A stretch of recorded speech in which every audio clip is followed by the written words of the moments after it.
Promo ఎలా అనిపించింది అన్న? ప్రోమో చూసిన కానించి అసలు ఈ 2 రోజుల నుంచి అసలు గ్రూప్ గేమ్, ఎంత గ్రూప్ గేమ్ అంటే ఈ గ్రూప్ లో ఉన్న వాళ్ళని ఎవరైనా ఒక మాట అంటే సర్రను వచ్చేస్తారు వాళ్ళు. వైల్డ్ కార్డ్ ఎంట్రోల్ పక్కకు పెడితే అసలు ఎవరైనా వీళ్ళని ఎవరైనా ఒక మాట అంటే నిఖిల్, పృథ్వీ, విష్ణుప్రియ మొన్నటిదాకా గద్ద ముక్కేసుకుని సైలెంట్ గా ఉండేది, ఇప్పుడు పాయింటే లేకుండా మాట్లాడతారు. ఎందుకు మాట్లాడతారు అర్థం కాకుండా మాట్లాడతారు. అసలు ఎందుకుందో, నువ్వు ఎందుకున్నావా అనిపించేటట్టు మాట్లాడుతున్నా నిజంగా. మళ్ళా యష్మి, వీళ్ళంతా ఒక గ్రూపు. ఇప్పుడు మనం నిన్న మన ఎవరు గౌతమ్ ఎండగట్టిండు వీళ్ళని. గౌతమ్ కి నిజంగా చాలా పాయింట్ ప్లస్ అయింది. నిజంగా గౌతమ్ కి సపోర్ట్ చేయాలనిపిస్తుంది అన్న. ఎందుకంటే లాస్ట్ సీజన్ లో ఇదే టైంలో గౌతమ్ గట్టిగా మాట్లాడి ఒర్రి ఆయన ఫెయిల్ అయిపోయాడు. కానీ ఇదే కరెక్ట్ గా పాయింట్ బట్టి మీరందరూ గ్రూప్ గేమ్ ఆడతాడు అని చెప్పి మీరు కావాలని చెప్పేసి వైల్డ్ కార్డ్ ఎంట్రీస్ ని పంపించాలని చెప్పేసి ప్లాన్ చేస్తారని చెప్పేసి చెప్పిండు. ఎందుకంటే వాళ్ళందరూ కూడా మనం వైల్డ్ కార్డ్ ఎంట్రీస్ ని పంపించాలి, విన్నర్ అయితే మనమే విన్ కావాలని చెప్పేసి ఒకప్పుడు వాళ్ళు గ్రూప్ లో అనుకున్నారు. కానీ నిజంగా పట్టేసిండు పాయింట్ అది.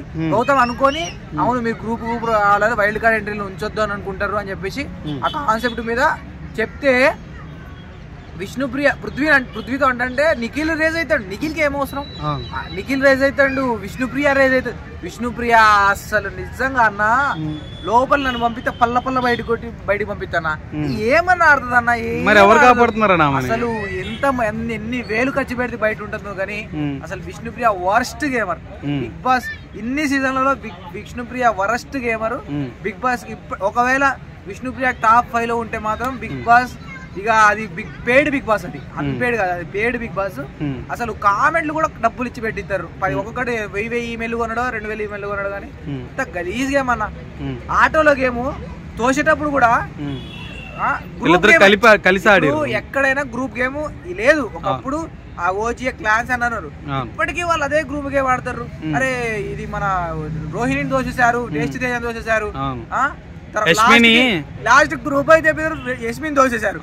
అసలు వేస్ట్ క్యాండిడేట్స్ అంటే ఇద్దరేనా, పృథ్వీ, విష్ణుప్రియ, వీళ్ళిద్దరిని తీసేయాలి. అసలు రోహిణి కరెక్ట్ చెప్తుంది మీరు గ్రూప్ గేమ్ ఆడతారు, ఇప్పుడు ఎవరు ఆడతారని చూద్దాని.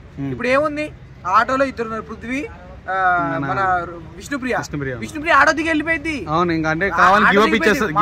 ఆయన గెలవాలా, మా వాడు గెలవాలా.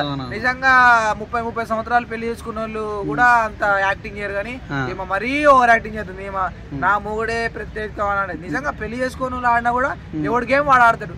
ఇంత వేస్ట్ ఈ సెన్స్ లేదా? నా ముందు వీళ్ళిద్దరు కలిసి ఆడతారు కానీ ఒకరికి ఏంటి ముందే విష్ణుప్రియని గెంటైతే అయిపోతుంది. అవి తేజ వాళ్ళు కలిసి విష్ణుప్రియని ట్రై చేశారన్న. విష్ణుప్రియని ట్రై చేయలే. అంటే ఇక్కడ ఏమైందంటే ఫస్ట్ అసలు ఎవరైనా ఏ గేమ్ పెట్టినా కూడా ఫిజికల్ గా గేమ్ పెడితే పృథ్వీ గారిని దోషాన్ని ట్రై చేయాలా. పృథ్వీ గారు చాలా తొండి గేమ్, ఎక్కడ చూడు తొండి గేమే. మొన్న టవల్ పట్టుకునే టాస్క్ లో పట్టుకునే టాస్క్ లో ఏమన్నాడంటే నామినేషన్ చేయాలంటే టీ షర్ట్ తీసుకుపోయి దాచి పెట్టుకోవాలా, మిగిలిన వాళ్ళందరూ చింపాలన్నారు. మిగిలిన వాళ్ళని చింపాలని అన్నాడు కానీ గ్రూపులుగా ఆడమని బిగ్ బాస్ అన్నాడా? వీళ్ళ గ్రూప్ ఇదేమైంది? నిఖిల్ ఒకటి, నిఖిల్ గాడు, పృథ్వీ, విష్ణుప్రియ, మళ్ళీ వీళ్ళ గ్రూప్ ఒకటి అయింది. మళ్ళీ ఏమనంటే గ్రూప్ ఆడతారంటే కోపడతారు వీళ్ళు. బిగ్ బాస్ ఏమన్నాడు, అక్కడ ఎవరు వచ్చినా మిగిలిన వాళ్ళందరూ చింపాలన్నాడు. మిగిలిన వాళ్ళని చింపడానికి రెడీ చేయాలా. వీళ్ళ గ్రూపులు తగలయ్యా. వీళ్ళ గ్రూప్ తోనే వీళ్ళ పేరెంట్స్ వచ్చి చెప్పారు, బయట నామినేషన్స్ వచ్చిన వాళ్ళు చెప్పారు. నిజంగా లాస్ట్ టైం గ్రూప్ నడిచినట్టే ఇప్పుడు కూడా గ్రూప్ నడుస్తుంది. ఆ నిఖిల్, విష్ణుప్రియ, పృథ్వీ, యష్మి నలుగురు. ప్రేరణ కొద్దిగా అటు ఇటు ఉంది కానీ సింగిల్ గా వన్ సైడ్ గా ఆడేది మాత్రం గౌతమ్.